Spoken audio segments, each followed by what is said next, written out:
We were trying to learn about the soul, and we were talking about. I also printed out paper which had like explanation on this. If I could find it. We were also we did all these akdamas, which was basically this sheet, which is to talk about um, what we talk about when we talk about it. That's one problem that we do mention. But we don't really know what we talk about when we talk about it, or we use it in all kinds of ways, which have part of what they are and part of what they're not, but we don't really know. And then there was, I don't know if I did this, but we'll do it here. There was the point that in order to talk about this or talk about anything, actually, we need to have a basic metaphysics. So maybe that's like explanation for the first point, but it's another. So meaning to say we could talk about like in the historical sense. Right? That's really he also goes more or less in this order, right?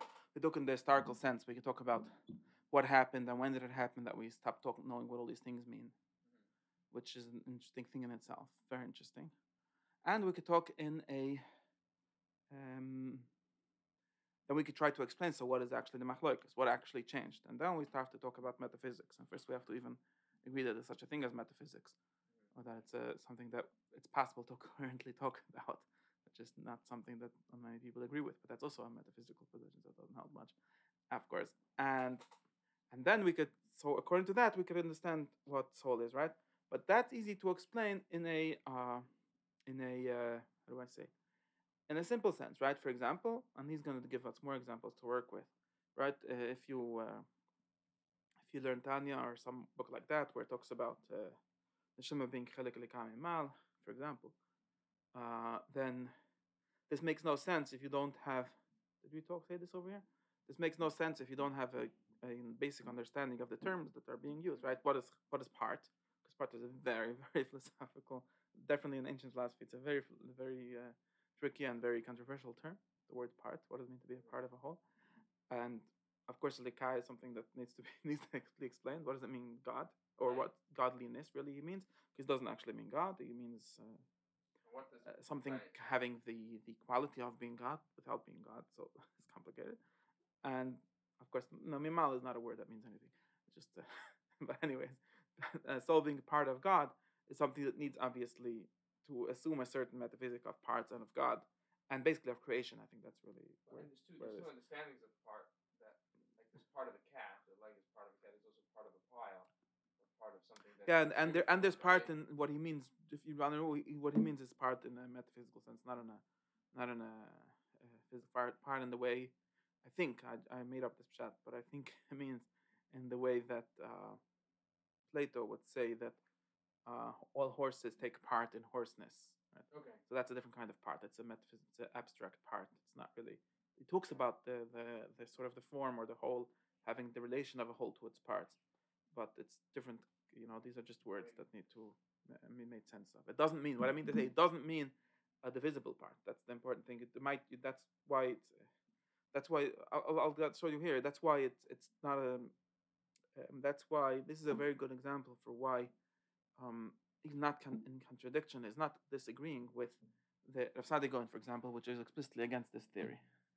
Because to talk about God having parts is obviously a crazy thing for anyone that believes in a God that's not a body, right? Because one of the basic assumptions of people like the Rambam is that one of the main things, and Rav Sadigon also, one of the points and one of the main points for being a non-body non-body thing is to not have parts. That's just another way of saying the same thing. And they call it oneness. They call it achdut. So this also goes back to, I don't have a very clear philosophical understanding of these things, but it goes back to the point of having such a God being, or having something that's one and prior to the many, prior to separation. And therefore, to have a God which is divided in any way, even in a metaphysical way, right? Even if you say, okay, he's not a body, so he divides in some other way, that is also not a God, or not the God, not the one God. So therefore, that's one basic way. Therefore, the Rambam would never agree or would never say things like a soul being part of God or was parts of God is literally the thing that he doesn't let you say about God is him having parts. Right. And then he would say attributes are just a way of having parts and so on. Because then he's not one, he's divisible.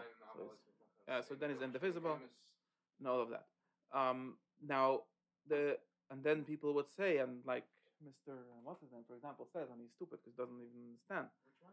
The guy that wrote the Persian, the White Rambam, the Kapach people is he found some random place to write. It's actually in the wrong place because that's actually a place where you could find a sorcerer in the Rambam. But he says like, unlike these people that say that the soul is somehow part of God and so on. But the problem is that we're working with different definitions of the word part, and that's the problem. You can't even compare. Let's say for Plato, right? A horse is part of horseness, right? But for Plato, but he's not in a divided way actually. Right. What I'm saying is, well, this for Plato is not the same thing as like a Toyota Camry being part of Toyota Camryness, right? It might be, depending on the kind of question that people liked asking. No, Aristotle's forms only apply to natural things. Plato's forms might apply. That's a question that people always. Plato himself has this puzzle somewhere. Like, okay, so do pieces of dirt have forms? I don't know. Right. No, not pieces of dirt, but things that at least we can understand. They might. Them being tokenized, right? They might. There's definitely a sense in which there's only one model of Camry, right? That's really the question. That there's only one Toyota Camry. Well, there's the Toyota Camry 2012, whatever. There's only one Toyota Camry 2000, whatever. So on. Tokens, right? Yeah, but that's not that's only what they would say. It's only. Is a Toyota Camry in the realm of the forms? Forget it. I don't care. Talk about in this sense, without problems of forms. There's only one, and it's the fact that there's many of them. Is we talk about many in different ways. Right. It's we'd call it, how do they call it? I mean, Aristotle even calls it like this. He says it's different. There's many in number, but not many in essence, in form. There's only there's a big number of Toyota Camrys, but there's only one of it. Right. Only one kind, which is the important thing for them. Even for Aristotle, it's the important thing. With this idea of like typeness, yeah, because he thinks that there's only signs of form. There's only signs. We only have knowledge of that. We only have knowledge of individuals. Individuals are not an interesting thing. They're very anti-individualistic. Well, Plato also, you thought that this is how knowledge gets its eternal aspect, right? Right. Mm-hmm. I'm just saying now. When he says now, the problem with chelik l'kamim that people, I'm pretty sure that again you want to make differences between this and this, that, and we can get into that. But the chelik things like part of God, and actually, by the way, of course, this is language that we have in Rishonim also. It's not true that the Tanya invented it. It's in Ibn Ezra and other Neoplatonists like that. What, the soul being part of God? Yeah, being part of the all, which is another way of saying God. Or in other words, the many has a part, somehow takes part in the one, does not make it identical to the one. It's not numerically identical. It's in a different way identical, in form identical. Now sort of. I mean, Aristotle, of course, has the Rambam also has something to say like this, right? Because the Rambam calls the mind. Well, the mind is not the correct word, but the intellect, element of him, which means he has a form of God. In other words, because for Aristotle, knowing in a separate way is basically doing what God does, basically being God, because there's no real difference, because you're basically being God. So it's not like crazy to talk this language. It's just that people have different. The vision is that God is the Mada. Like is that the that's at least one. That's one of Aristotle. The Rambam contradicts himself on this point very famously. Okay. At least one of Aristotle's definitions, and the Rambam's definitions for God is the thought that thinks itself, or the thought that thinks thought, however you want to say. Right, and then that. Yeah, and then which is the same thing as the separate intellect of the human also. It sort of has an identical or at least analogous. The Rambam talks about this in the guide something about how the separate intellect in the human is also sort of has the same job as God in the universe. So what was I saying? But anyways, that just showing you how. Now, if you have these concepts, then you could start saying things like if you don't have these concepts, then in other words, you're using everyday concepts of part, then you're actually saying nonsense, obviously. And I don't think that anyone that said that meant to say nonsense. They assumed a certain metaphysic, which most people nowadays forgot, and that's why we're up to the kind of like we're yeah, sort of in many ways. I think that Tanya himself might be in sort of such a problem because he forgot he doesn't do metaphysics. I thought Aristotle, it's en rem, right? Meaning that that he doesn't agree to Plato's concept of, let's say, redness being a form, right? But Right, redness right, is in but it, right? yes, It's but in the that's thing itself. yeah. But he still admits to a total idea, to metaphysical redness, but it only exists in its manifestations, Okay, right? maybe we have the exact difference is.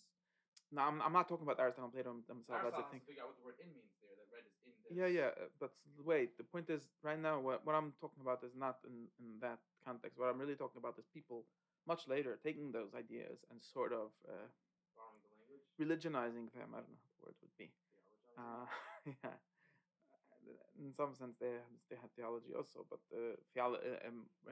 Abrahamizing them really, right? Christianizing or Judaizing or Muslimizing these words, and then we have a problem of translation. Really, I think goes back to the general thought that I keep on having, which is that, and this is a question. In other words, the basic question is that if Aristotle's God is the same as the God of the Bible, very famous question, and obviously there are things that Aristotle's God does not do, mostly that the God of the Bible does do, and we have a problem.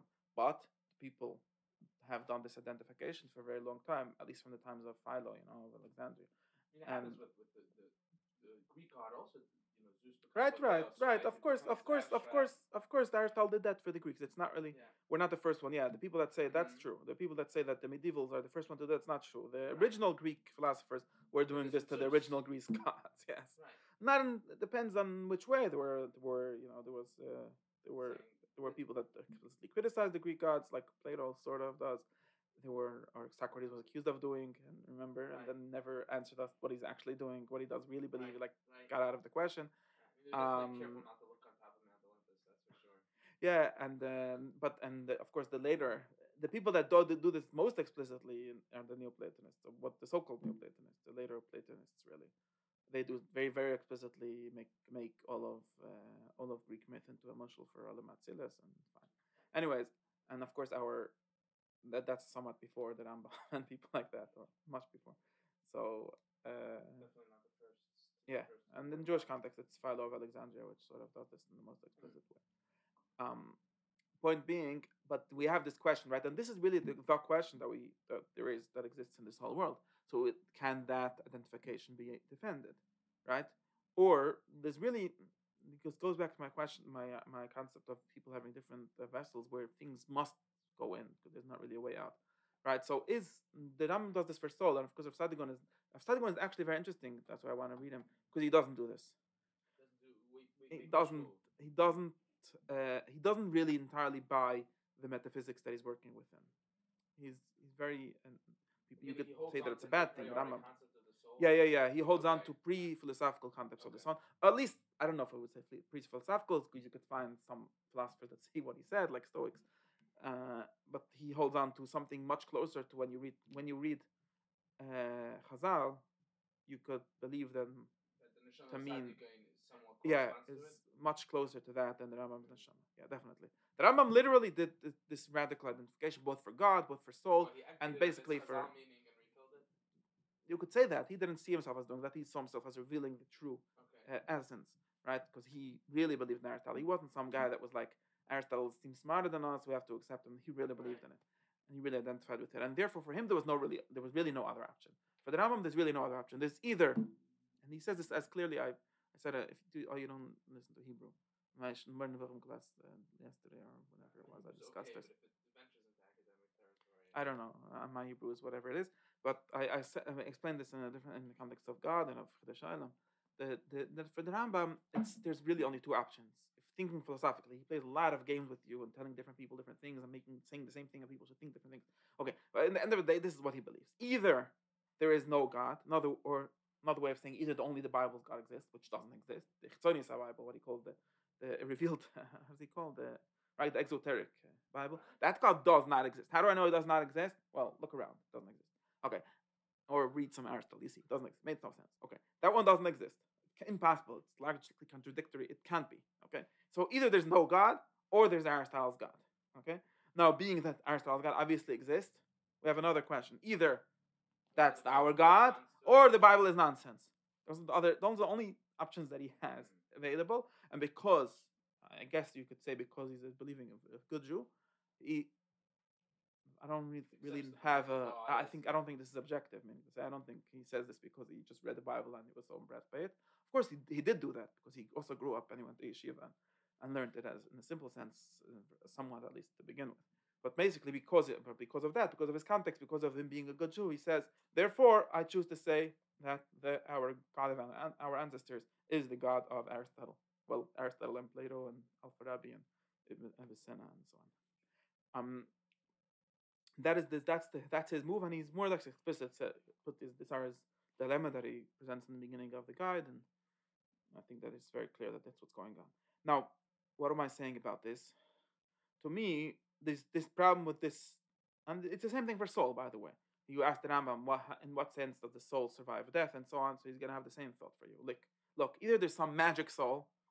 In other words, either we're supposed to believe in some magic soul that flies into fires and which philosophy can successfully eliminate. right, that doesn't exist. Just don't exist. Never happened. Never will happen. Can't be. Okay. So and he knows that most Jews believe in that soul. He knows, and he doesn't really care so much. He cares a lot for the Jews not to believe in their own God. He doesn't care much about anything else. He says explicitly, if you believe that angels have body, whatever. It's nonsense, but I don't care. I mean, I don't care as much as I care about God, because for God, it's for him an article of faith. It's very important for him that even stupid people think that God has no body. I don't even know why, but that's he held that. But for everything else, he knew that for the soul explicit, especially, I noticed this. He doesn't even make a big deal about the soul not being what most people think the soul is. He says it more or less openly in specific basis. Most people never notice that that's what he says to this day. And I mean, people obviously have noticed, but he didn't make a big deal out of it. Is Rambam unhappy with these things being isolated? Like, does Rambam only want you to believe in this perfect soul if the rest of your belief system Yeah, that is could be. also That's accurate, another. or That I don't know. Wait. Now you're asking an educational question or a pedagogical question.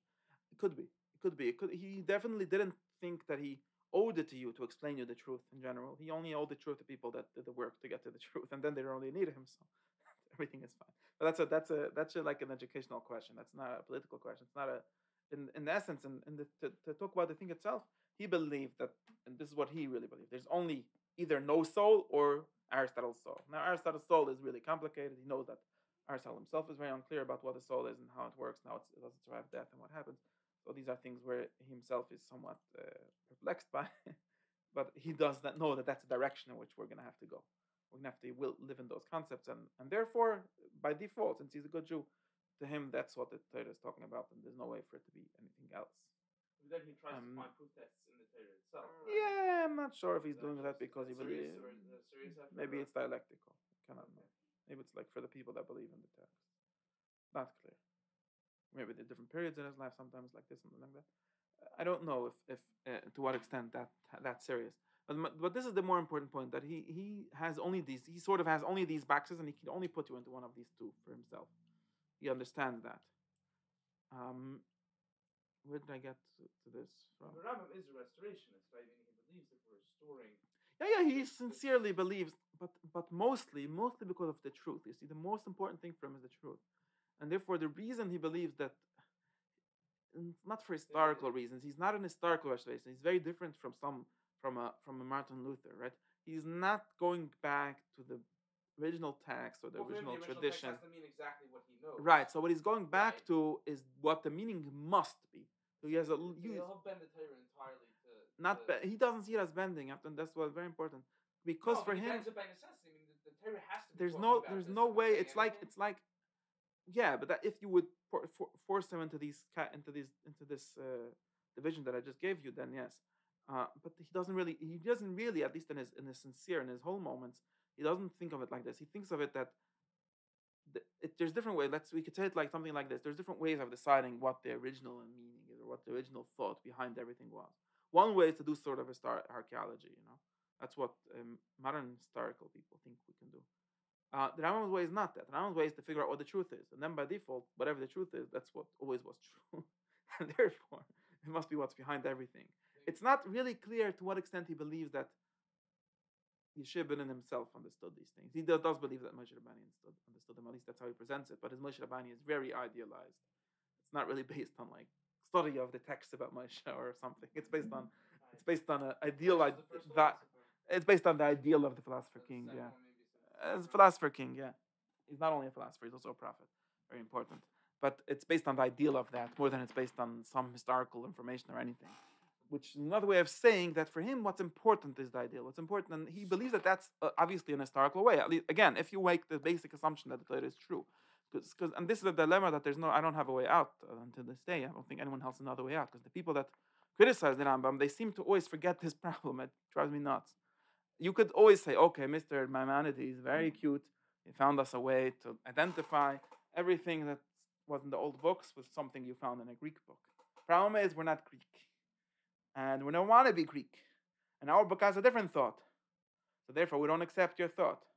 This is what basically all of the Rambam Nagdim sort of say in different versions. Now, the problem with all of this is that, okay, so go believe falsehood. That was what the Rambam would answer you.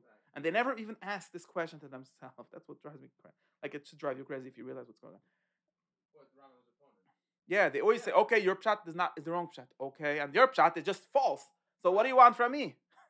So you're saying, like, in other words, and the Rambam says this more. So you people don't understand. From that is a disqualification of what that person's saying because it's not true. Yeah, like the not being not true is a bigger problem than not being what the text says, right? Everyone really theoretically agrees with that. I don't think anyone is saying we believe things that are false, besides for Menachem Breslev. But everyone besides for him, or whoever you want to see as like most radical fideist, right? How do you say? And everyone besides for him, they assume that what they believe is true, and therefore the Rambam's big problem. Of course, the Rambam knows that it's not a simple reading of the text, but his proof is in the fact. Right. His proof is not from the text, and you're saying, well, the text doesn't say. Well, okay, so your other option is to do what? And it's really weird that I was reading Leo Strauss answering Gershon Shalom basically and saying this. So Leo Strauss says in one of his articles, so Shalom writes very beautifully about how philosophy doesn't misses the mythic element in Judaism and in humanity in general and so on. And he says, okay, very nice. Problem is that the myth is false. Right. Well, of course you could say it's true, but then you have to make that argument. You can't say. Then you have to appeal already to philosophy to make that. Right. Either okay, that's a trick. I don't really like that trick. You could make a case for it. Like maybe I don't say that you can't make a case, but you have to at least answer this basic question. Okay, so where do you get it from? And this is a very big trick that people keep on doing. Okay, so the Rambam is wrong because it doesn't say. Okay, and you say that's right because it says in some old book. Okay, and who told you? Like it doesn't. It totally doesn't. I don't know where I got to this. But for Rambam, his support of it, meaning he is very much understands Rambam's himself. Motivations for believing in the Torah are let's talk about why he believes what he believes. Forget about the Torah. Why he believes the content of what he believes. Why he believes that it says in a certain book is really secondary to this in the end of the day, for his way of thinking of the world, or for any philosopher's way of thinking of the world. In the end of the day, he believes what he believes because he is convinced of the truth of it, and he believes that reason has access to truth in a very, in a demonstrative way, in a very real way, in a very direct way. Also, it actually can give you. He really believes that you can get prophecy from that. So that's another thing, but at least in a very direct and a very certain way, right? He doesn't really have. He knows that not all science are complete, and there's some things that we might still find out, and so on. Not really crazy like people present it, but he does believe that reason is either the only he believes that it has real access to reality, and therefore that is the real reason he believes everything he really believes or knows. He wouldn't say the word believe, right? And then you come and tell him, well, it doesn't work with the pusik. Okay, so much worse for the pusik. There's no third option. And the people that attack him, they seem to not understand like most Aleph-Bay's point over here. You could answer this. You could try to. There was one person that actually did the criticism, right? The only person that actually ever criticized Rambam was Rabbi Kreskas. Kreskas goes and says, okay, very nice. Let's check your metaphysics. Right. Well, your physics really, but it's also your metaphysics. And he checks it and he says, well, I hear it's one pshat. Right. I'm not convinced. And therefore, nothing else he says is convinced. Okay. By the way, Kreskas also has the same big problem that I don't know what he does, what he answers to this. And then he goes, and therefore, we're just going to believe whatever it says in the old book. Hello? How does that follow?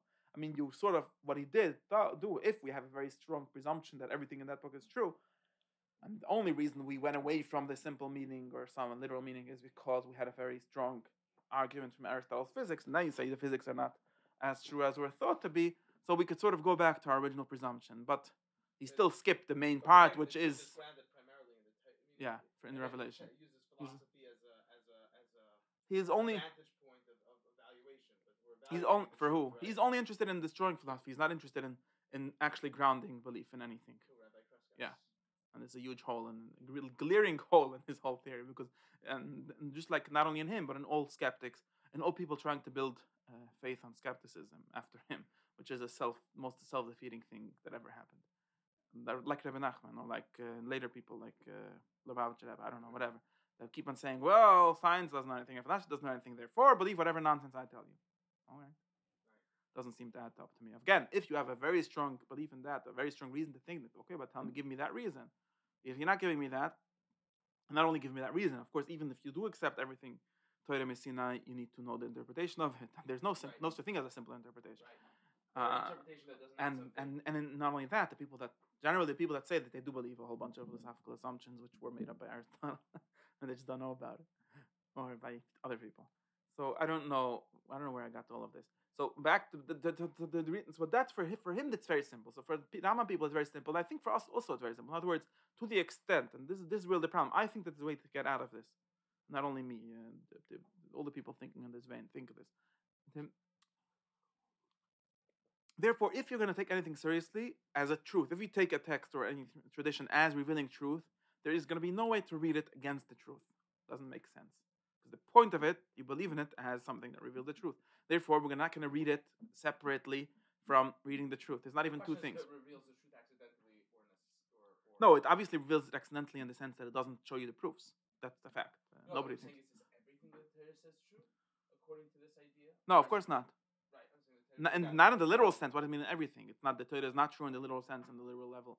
At least a lot of the things it says. If the concepts bend to a fixed not bend, if the concepts are participating in a fixed interpretation, right? That fixed interpretation at some point, if you want it, you need the Bible philosophically thorough.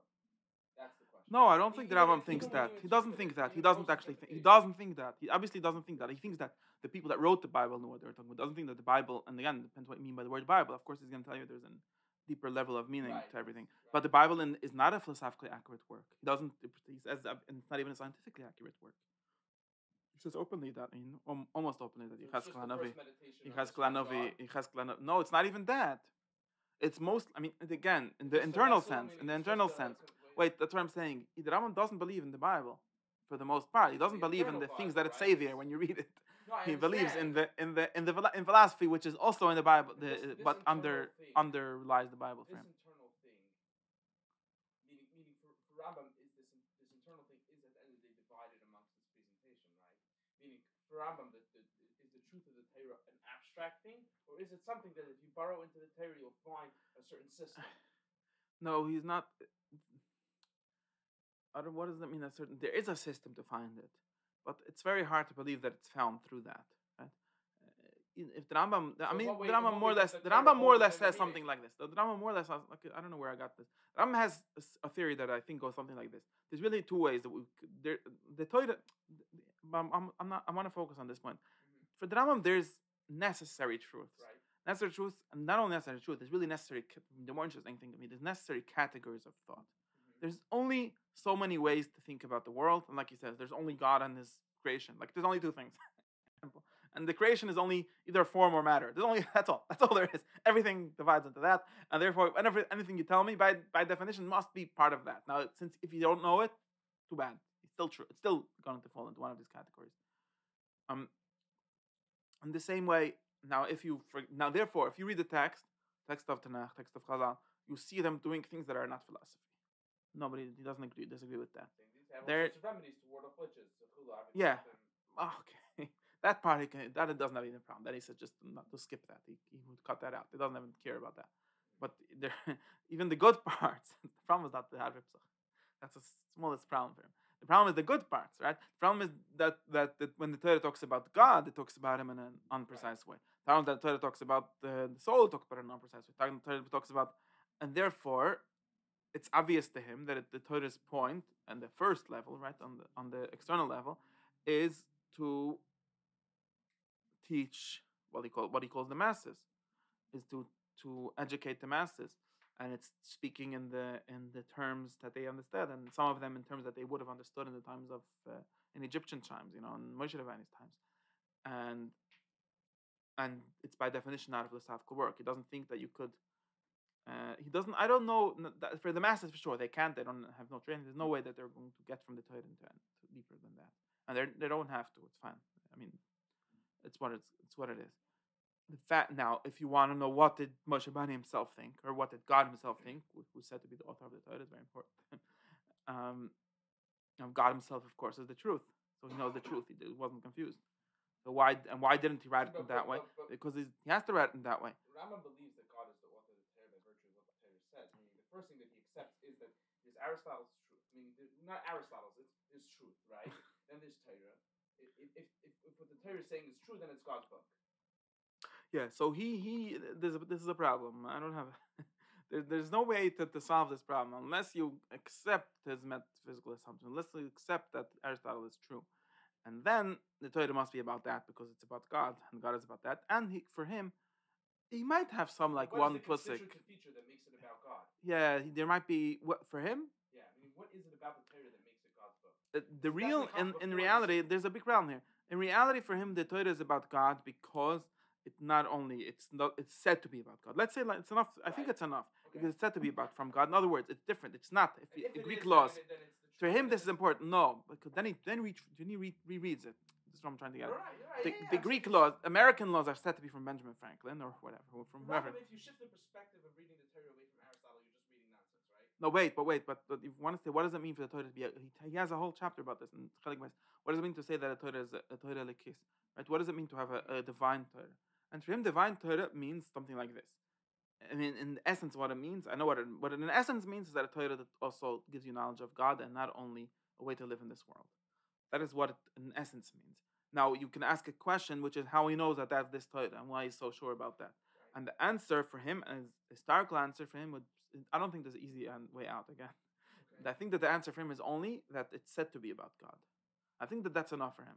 Because he only needs one word. He agrees that most Jews and most of the time, including many of the Amirim, by the way, didn't know what he knows. Is he going to look for motivations within the Torah itself to make it God's book? Not really.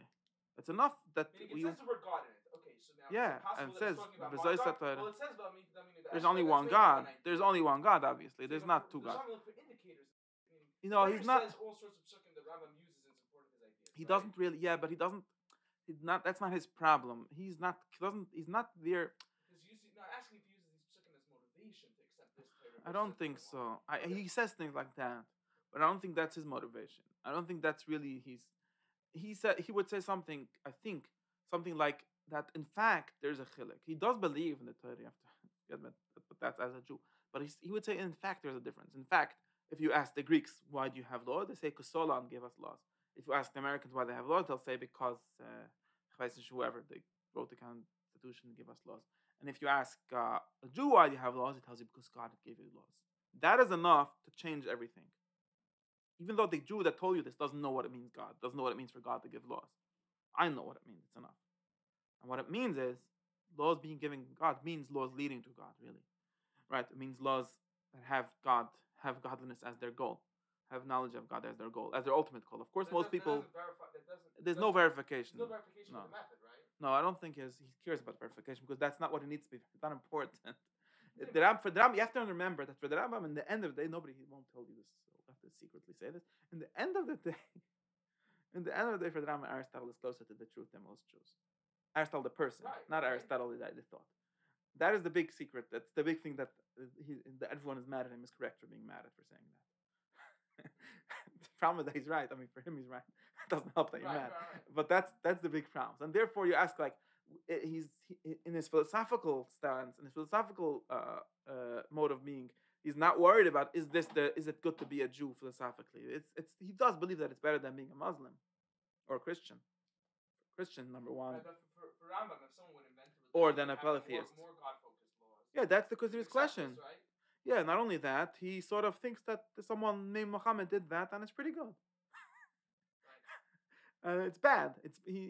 I think that the main criticism Rambam has a few criticisms of Islam explicitly. One of them is that they're. Aside from Kalam. Yeah, Kalam is a Jewish. I mean, the Christian. He traces it to Christians, which is true. The Rambam's but Islam, the revealed religion, not the philosophical Islam. He has some criticisms of it. He thinks that they exaggerate with their Rechnes Archem, and he thinks that they give people a too magishimdik idea of Elam Haba, which is a weird thing to say because of course the Torah does that also, but he says that and things like that. Well, not no, we don't talk about 72 virgins, so it's not slightly better. Okay. Doesn't have a consistent view. That doesn't say anything, but there's medrashim and stuff. I mean, it's not like but yeah, but that's the kind of things that he says. But in principle, he does. In principle, that's the Kizri's big criticism of the philosophers, and there's a very big problem here. The Kizri in the beginning, right, says the philosophers basically say, yeah, whatever, make up a religion as long as it works and it gets you to closer to God. And many students of the Rambam understood him like this, or students, or Talmidim Shlashim Shikal Tzarka, whatever. Yeah, that was the province Rambam is, and not him, because Ibn Tibban is okay. I can't get into this. There were people that said that that's what the Rambam says, and it obviously is one of the main basic logics in what he says. And yes, and it's true. But the only thing is that the Rambam does believe, and I think that he's right, in the need for Torah, not as a truth, but as a like I said, as a social as a necessary thing. And I don't know that this has been disproven yet. So I don't know that In other words, the basic answer, and this is what the basic answer to the guy says, okay, so according to the Rama, you don't have to put on film, is no, you do. Because you're not the guy that's going to think about God without putting on film, and don't fool anyone. Right. You barely do it with it. Calm down. That's really the answer, and that's the answer that people don't like to hear, because it bothers their self. Their self. Maybe the truth. Okay, I don't know. I'm saying it too much. But that's the thought. The thought is definitely that the truth is like this. Now, what we have to do is another whole discussion. That's why halacha l'maaseh, you have to do what it says in Mishnah Torah for the most part. Not always. It does make a difference. I can't say it does make a difference. It does make a difference in edge cases. But in the general, he does think that you have to have a law and so on. He doesn't think that you could get away without it. He's not an antinomian of any kind. Not only that, when he writes his halachas, he writes them with a lot of conviction. Maybe okay, but that's another discussion. Okay, but Kitzur Amayas, so the Rambam is a very good example for a person that does what we all do. Now we all do this because we all have certain concepts in mind and are forced to read everything we read in view of those concepts. Most people, what they do, including whether they're Chassidim or Litvaks or whatever it is, they sort of, and most of the time you can trace those concepts to some guy that said it first and better than them. I don't know. I don't have a great example right now, but basically most concepts that we, and many of them actually trace back all the way to the Greeks. But the ones that are not Greek or the ones that are not classical are always traced back to some modern philosopher or psychologist or whatever. And I don't think that's bad. You see, I think that's forced. There's almost no other way. So if I'm living in a certain intellectual habitat, that I'm bound to think in those categories, and those categories will eventually reveal themselves. Yeah, I know a Jew, for example. I know a Jew, a big Shiva, not a big Shiva, but a Shiva that teaches everyone. This gives classes like this, right? It says what's the Yetzirah? What's this Yetzirah? It's a big business. What is this magic? Then he figures out, and he basically gives you the Freud theory of the id and this ego and the superego, and that's Yetzirah and Yetzirah, and it's true. I mean, if you think through the logic that leads people to think this kind of picture, it sort of makes sense, and finished. And then obviously Yetzirah is this, and the Yetzirah is your superego, and Yetzirah is your id, and there's something in between, which is sort of trying to be. I mean, I don't need to sound like whatever, but I'm saying this is not a myth. Is this a metaphysical? Not metaphysical. It's a sort of idea that history moves in a certain way or societies change. Wait, I'm gonna get this. Wait, wait. Yeah, that's another level. Wait. We have to get to Hegel soon. I don't know. Wait. My point is that this person does this, and when you ask him, what do you mean? Do you really think that Chachamim were Freudians? He says, well, were they saying nonsense? Well, what else were they?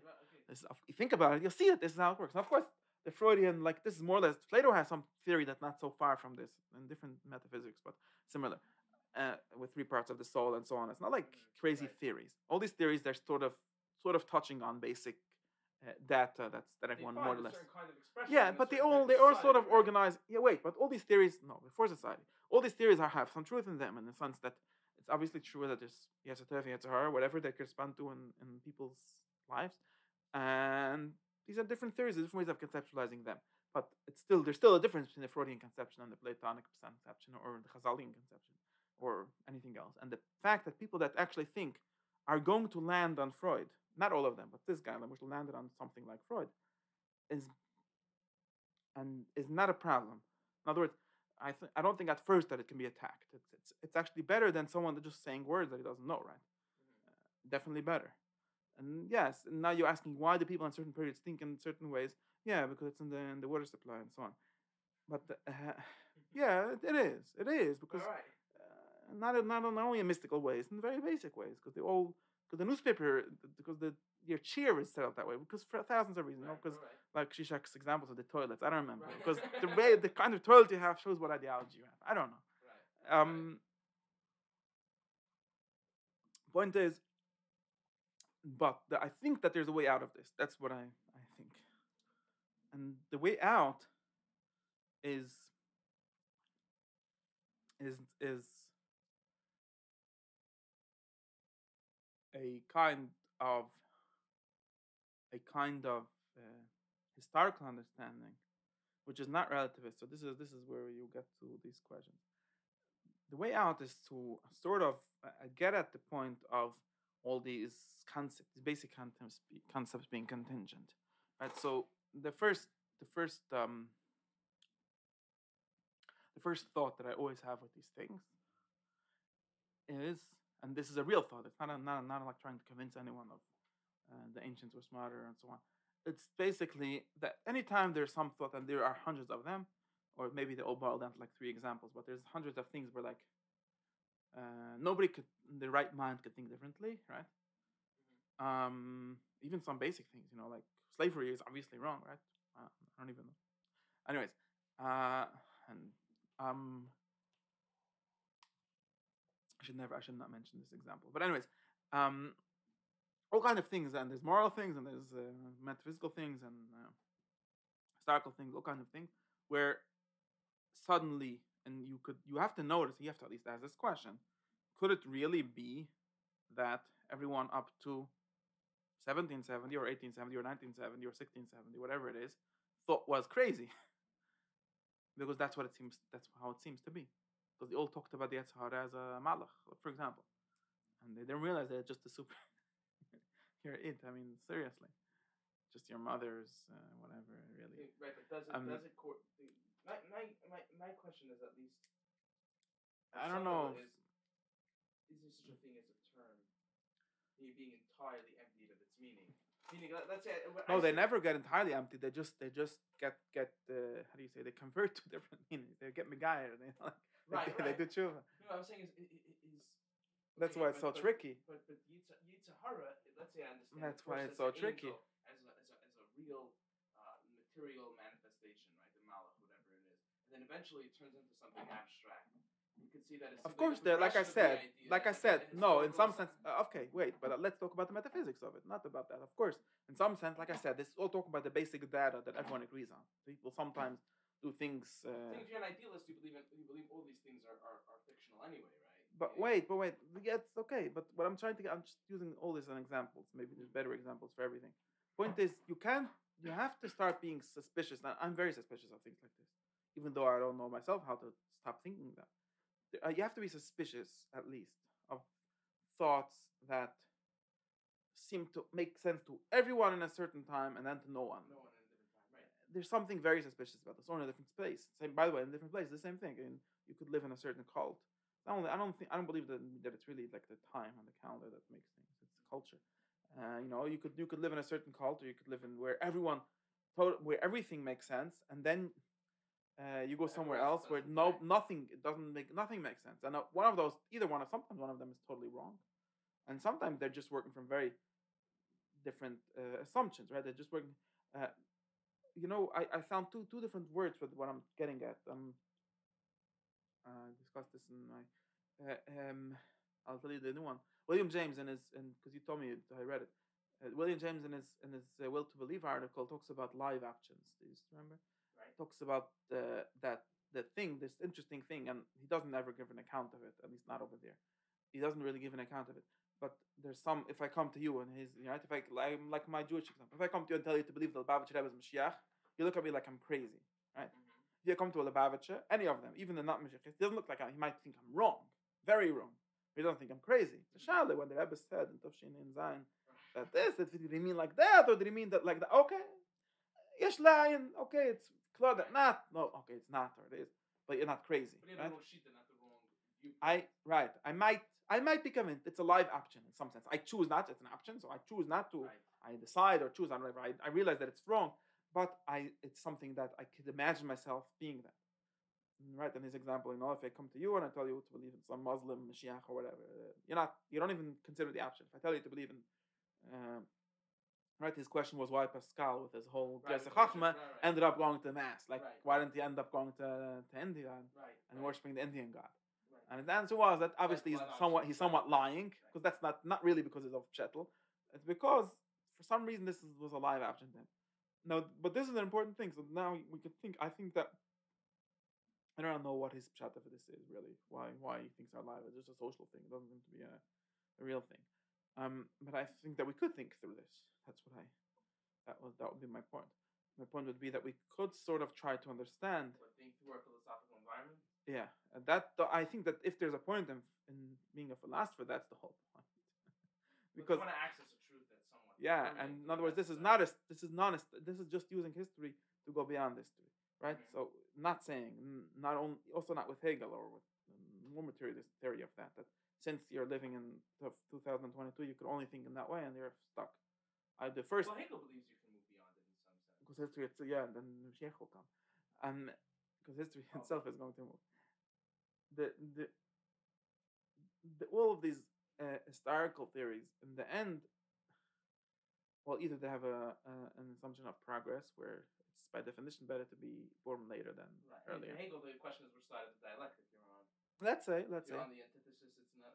Let's say I don't know how exactly, but and either there's some kind of progress, or everything is relative and it doesn't really make a difference. Whatever, use whichever concepts you're giving because you're just playing anyway. What I think, well, at least what seems to make sense to me, obviously, is that it's just the opposite. That's realizing that certain things have been thought. Now, certain things are by definition sort of contingent, right? How many hours to work? There's no internal law of the universe. How many hours one is supposed to work? And if I'll show you one, it's actually a good idea. It's a good example, actually. I should do more, but I shouldn't. But because I don't want to do politics. But the fact that it seems to be normal to most people in 2022 in New Jersey to work 40 hours a week in a certain form and a certain not only about the hours, that's sort of normal. That's not necessary, right? And you could say, what do you mean people have to work? Okay, I don't say people don't have to work. Of course, the world wants people working, but try working 20 hours a week and see what happens. Right. Or think where I could show you, like people did, like I could show you that in medieval world, people worked about 100 days a year. You mentioned people in America, and in Europe, everybody takes the summer off. Yeah, exactly. Right. Like, what do you mean the world stopped? Oh, it doesn't stop. Actually, things do go slower. Okay, that's fine. Right. Not only that, but they think that we're crazy for working through the summer. Right. And if you, well, we are. Right. And if you go to a Jew in the 20th century and he'd say, well, you don't have to work on Saturday. Same thing, right? If you go to Paro in ancient Egypt, he said the same. I mean, the same stories. Right. Like, what do you mean the pyramid's gonna fall? No, it's not gonna fall. We're just gonna have it might even be the same amount of productivity, but that's already buying the language of productivity. You don't even have to buy that. You say we didn't come to the world to be productive. Right. But that's according to capitalism, and that's like the most. It's amazing that like you saw the sadas are capitalism. Right. Sure. In the sense that one must work 40 hours a week, 2,000 hours a year, and get Social Security after 40 years or whatever. Max Weber that is what. But he makes sense of a mitzvah, and I'm saying this is the tricky thing that both the Frima people and the Fanat people, they all live the same. It's amazing. Right, yeah. And you say, what do you mean? It's just the reality. It's not a belief. Oh, well, it's a reality it's somewhat a reality, but it's a reality created by beliefs, right? Right. That's really the things where William James talks about. He doesn't really say that you could change the belief by your will, but he says that there's many social things. There's many facts. Between them, right? Yeah, but they have to be things that actually given to belief, right? That he makes this distinction. He doesn't really think that you could just believe whatever you want. Live options. Yeah, but not only that. Okay, I'm gonna have to go in 5 seconds. But not only that, he thinks that he talks about this. There were many beliefs, right? I believe that if I steal, the police will come. That actually makes the police come. Because if nobody believed that, they actually wouldn't come because it would be too many thefts and they would not come, and things like that. And therefore, I have to start somewhere. So maybe there's like some level of how is it called, leap of faith and so on. But point being, and everyone believes in this, and it's amazing. And you can't. It's amazing how you can't even get people to notice. And socialists have tried, and they are lost at some point. Tried to get people to notice that the fact that bread costs money is not a law of nature. And people come to you and tell you money doesn't grow on trees. Well, bread does. Guess what? It's amazing. I once realized, people. It's like an article, and one of these says money doesn't grow on trees. Actually, everything grows on trees. Well, or it grows from animals. It just grows. Actually, okay, so you have to make the tree grow. How much work does that? Money definitely grows on trees. So who owns? What happened to all the trees? Who's owning them? What happened? Right? And you go to basic. Then you become a communist. But or then you realize that's too simple either. So I don't know the answer. Point is, uh, point is if there's a point in asking a question, it's the question, the things that are beyond belief, the things that everyone knows they have to believe them. That's another way of saying it. Everyone knows that they're not absolute, right? Everyone knows that either there's one God or none. Okay, like the Unitarian Church had a slogan once. Oh well, the joke was we don't believe in not more than one God. Okay, no, but not and everyone does believe in the other things, right? That you have to work or whatever. Um, so that's the so that yes, I'm coming at 10 o'clock, right? You said I'm coming. I'm gonna be there. Okay, I'm gonna be there in 2 minutes. Okay, thank you. Um, I'm coming in 10 minutes. But and anyways, I think that the historical facts that's my whole end of my delusion. The historical facts, because I have my wife on. The historical facts are sort of a way out of the prison, because the fact that you notice on like these kind of I said I told you about the kind of question that say the Rambam you're making no sense, you're just putting something into the Torah. That question, at least in the way that's framed, was asked first time 400 years after the Rambam dead, and then many people criticized him and they didn't say this. So something is wrong. I don't know what. Either they were crazy or we're crazy. But it's not even a question of who's wrong. It's a question of who's off the wall.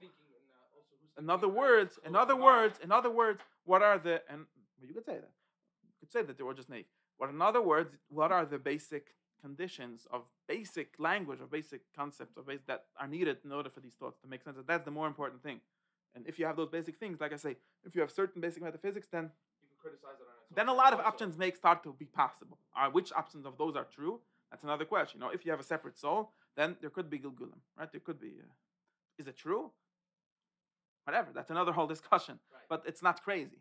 If you don't have that, then it's crazy. The question is That's also that's right. the that's the the that's the term point. in its habitat, right?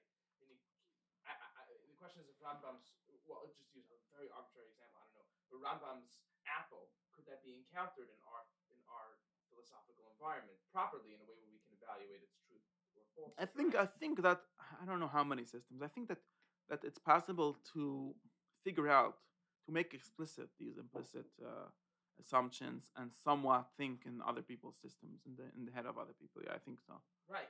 I think that takes work. That takes philosophical yeah, it work takes and knowledge a lot of work and a lot of concepts. information that's very much implicit many times. Yeah, it's not simple. I agree. It's very often very implicit and it takes a lot of work. Most people think that they're doing this and they're just making a mistake. Most people think that wait, I'm doing the cheshbon, I'm figuring out what the Rama would think, but you're not because you're missing a whole. You're like you're starting on the 30th floor, and that's not. Yeah, and the same for many other things. Maybe part of the context is wrong. I'm not saying maybe it's if you live in a world where you never heard of. But you need to know that whatever. context to evaluate it, right? Right. Otherwise, you're not seeing it correctly. You're not even evaluating it. You're just ignorant. Mm-hmm. Yeah. That's the point. Anyway. Sheets, but... Yeah. Anyways. Yeah. I wanted to say something else. Okay. That's the Agdama, one of my Agdamas. Okay. And everything that I say is sort of said by other people already. So I'm not. But, yeah. It's one of the Agdamas about life.